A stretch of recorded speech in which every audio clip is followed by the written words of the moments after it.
So me and my girlfriend have been together for about a year now. It's been a big adjustment, but I think we've done well so far. I had 2 kids before her and she isn't used to kids, but I think she's doing well and I think my kids really like her. I'm a widower. My wife passed away a few years ago from cancer. It definitely hit me like a truck and took me a while to recover from. It took me a really long while to get back out there, but I eventually did a few years ago. My daughter is 13. She is in middle school now and is obviously growing. So usually on Thursdays after I drop off my kid and I do some chores, me and my girlfriend usually have a lunch date. Just so you know, this is not at all something that happens all the time. I try my best to be both mom and dad, but I'm still figuring it out. Lately my daughter been moody and very emotional. I had a thought that it could be her period because she's getting to that age on Thursday. A few hours after I dropped her off, I got a call from my daughter, and soon after the school, because she had ended up getting her period in school. She was really upset and crying, and she said that she was really embarrassed. I quickly went to go pick her up and shot my girlfriend a text that I couldn't make it and had to go pick up my daughter. I was low-key freaking out, and that's why I was pretty brief, so I rushed over there really quickly to go pick her up. She was in tears. I brought her home. She got cleaned up.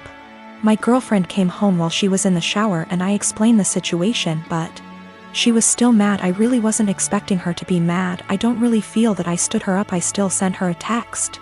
It was really just under heat of the moment and I was really focused on one thing, and it was an honest mistake. She lost it on me, saying that it was a move to leave her hanging like that and not even answer the phone when she was calling her to see why I set her up.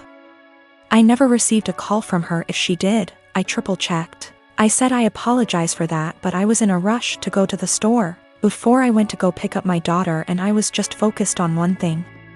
She said that it wasn't an excuse to stand her up. She said that it was just a period. The school gets her a change of clothes and a pad, they have it there, and it wasn't an excuse to be so disrespectful because she was taken care of. I tried saying that she probably just wanted to be in the comfort of her own home and she was really embarrassed, so I should go pick her up. She's still really upset at me, but I really don't get why, given the circumstances. I feel like this was justified. Then I stopped arguing with her to go check on my daughter because she was out of the shower. Me and her talked and everything, and now she's okay. I and my husband tried for 5 years to get pregnant. Testing eventually revealed I have eggs of steel, and without medical help I'll never get pregnant. So that's what we did. Gave our samples, 1 petri dish, and 9 months later I have 2 beautiful fraternal twin boys, Jack and Adam. Thing is, Jake has a condition. Without going into detail, requires a shot once a week. Once he is older he can take pills. I went back to work and mother-in-law offered to watch the babes. She's wonderful. I trust her 100%. They were 9 months. Now 16 months. During this time she would give his injection as we had a schedule.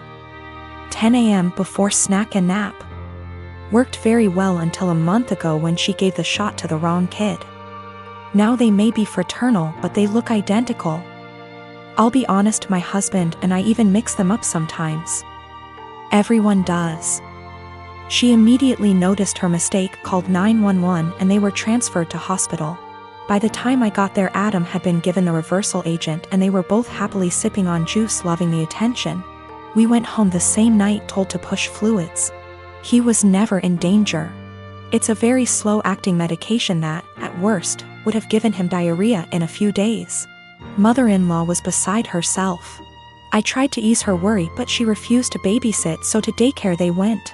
This daycare has a nurse, cause some of the kids have medications, so she knew what to do, but the worry of mixing up the kids was a valid concern, and they would not keep name tags on. Doctor recommended a medical tattoo. Explained they tattoo a freckle, no bigger than the end of a pencil eraser, on an area of skin that's easily seen while the child is under mild sedation, similar to dental offices. Because of the area, it usually fades in 2 to 3 years, but by then they should have developed more personal features and may not need it redone. So after discussion with my husband we did it. He has a 2 mm brown freckle on his earlobe. From entering the office to leaving it took 30 minutes. Never felt a thing. Mother-in-law lost her shit the second I mentioned a medical tattoo. I tried to explain, but she just freaked out, so I put both kids on the floor and told her to pick up Jack and find the tattoo. She picked up Adam, so I handed her Jack, and after 20 minutes still couldn't find it. Stripped him to his skivvies. I finally pointed it out and she went, "That's just a freckle," I just said. My point exactly. Adam doesn't have a freckle there. So that's how daycare can tell them apart. She's still pissed and ranting.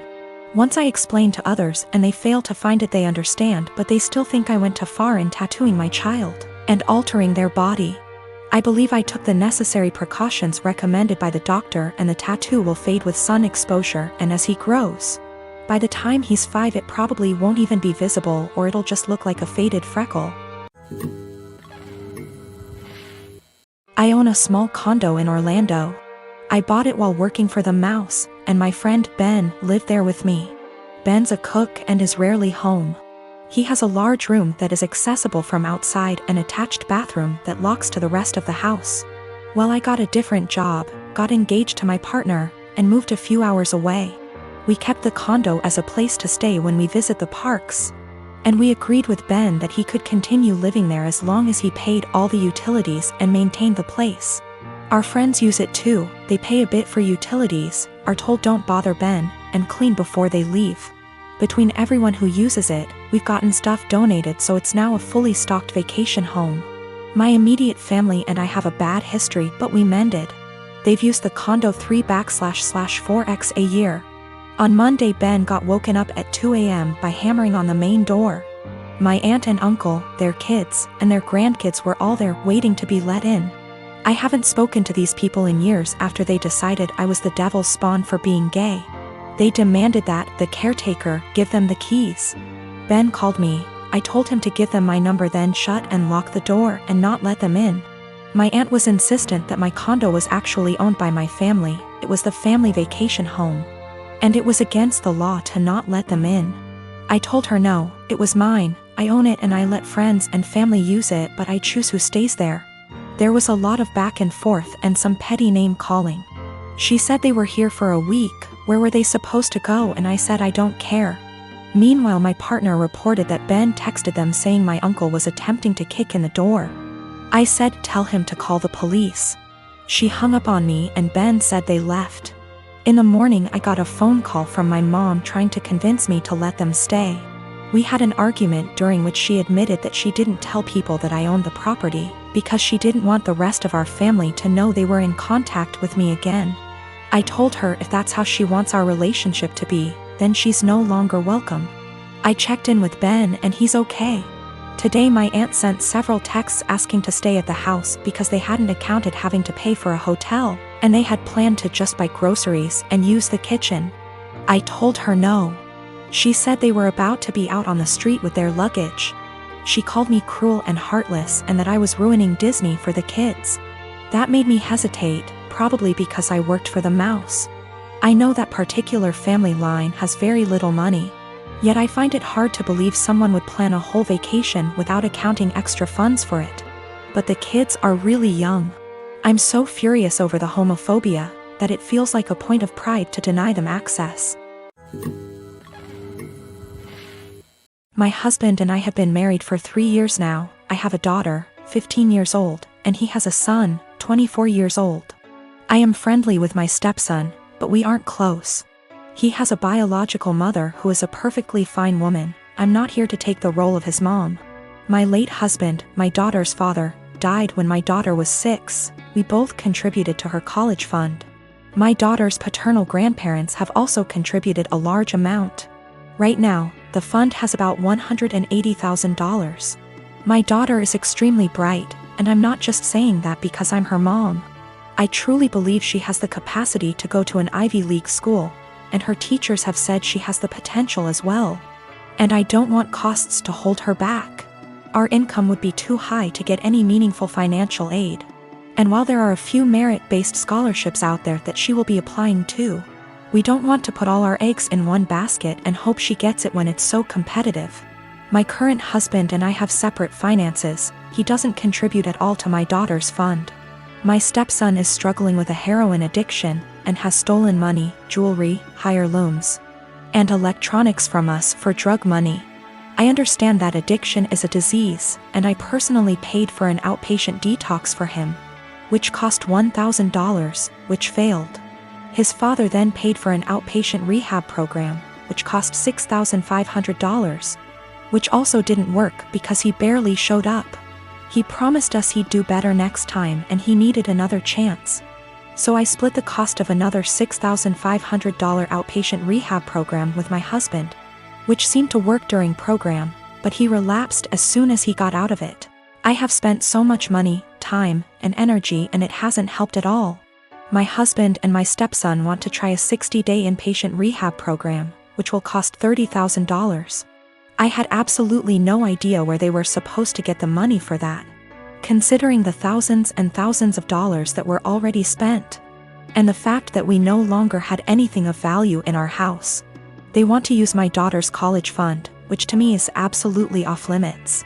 I feel like it's completely unfair to my daughter to punish her for my stepson's addiction, unfair to my late husband and his parents, but frankly, I don't think spending $30,000 will work. My husband thinks I'm an asshole because I'm prioritizing my daughter's education over his son's life, and he believes medical needs come first. He then asked my daughter if she'd be willing to use $30,000 from her fund to pay for her stepbrother's rehab, and she got very quiet and did not answer. He then got very upset with her and said she was being selfish.